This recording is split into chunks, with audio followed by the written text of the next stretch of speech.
sila mabubuhay kung walang jowa. Pakinggan natin ang napakagandang speech ng estudyanteng ito tungkol sa ugali ng mga kabataan noon at ngayon na siguradong makaka-relate ang iba. 13 taong gulang pababa, halos lahat marunong na. Tapos kapag napuntis ng maaga, sa magulang ipapaalaga. Karamihan na kasi sa mga kabataan ngayon, menor de edad pa lang, ay buntis na. Tapos kawawa, siyempre mga magulang na naman. Kabataan noon, hanger, tsinelas at pamalo lang ang kinakatugutan.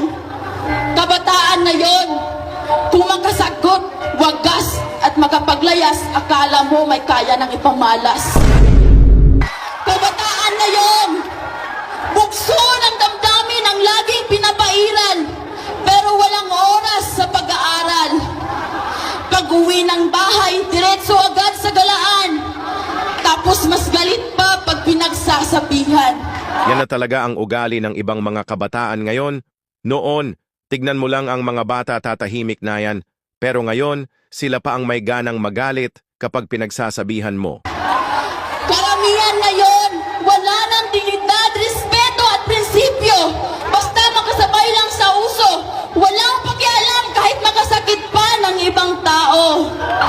Tropa? Barkada? Yan na ang sinusunod nila. Yan na ang pinapakinggan nila. Hindi man lang naisip ang hirap ng mga magulang, may taguyod lang ang kahirapan. Real talk talaga. Mga kabataan ngayon mas inuuna na ang mga barkada at mas mabait pa sila kapag sa mga barkada nila. Pero pagdating na sa mga magulang nila, wala na silang respeto.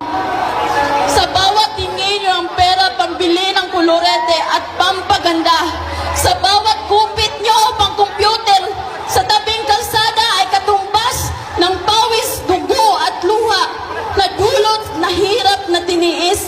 May bigay lang ng magandang kinabukasan ang nasabing kabataan.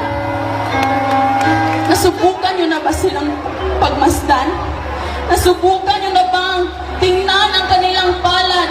Tingnan kung gaano kakapal ang kanilang kalyo. Kakatrabaho, maibigay lang ang mga luho mo. Na halos igapang kanila sa kahirapan. Tapos ikaw, magpapagapang lang. Yung ibang mga kabataan ngayon ay hindi na nila alam kung ano ang hirap na pinagdadaanan ng kanilang mga magulang, maigapang lang ang kanilang anak sa kahirapan.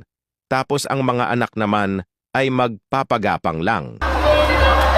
Iho, iha, naturingan tayong pag-asa ng bayan, pero ba't nagiging kabaliktaran? Bakit parang tayo pa yung nagiging problema sa lipunan? Kabilang na rin ako sa bagong henerasyon na ito. Ngunit wala pa rin akong makitang sapat na dahilan. Kasi may sarili tayong kaisipan para ito'y maiwasan. Ika nga, pag gusto, may paraan. Pag ayaw, may dahilan. Pero teka lang! Baka kasi kayo'y natatamaan at sabihin nyo, masyado akong naglinis-linisan. Pasensya na. Nais ko lang naman maimulat sa inyong mga mata. Di naman kasi hamak na masayang mamuhay sa makaluma, ngunit simpleng sistema. Masarap talaga mamuhay noon na simple lang ang buhay. Kaysa ngayon high-tech na ang lahat. Halos lahat na ng mga kabataan ngayon may cellphone na, hindi na nila nagagawa ang mga nagagawa ng mga kabataan noon.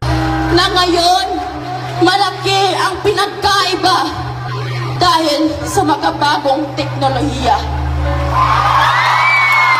Talagang nakakaantig at nakakagising ang mensahe ng estudyanteng ito.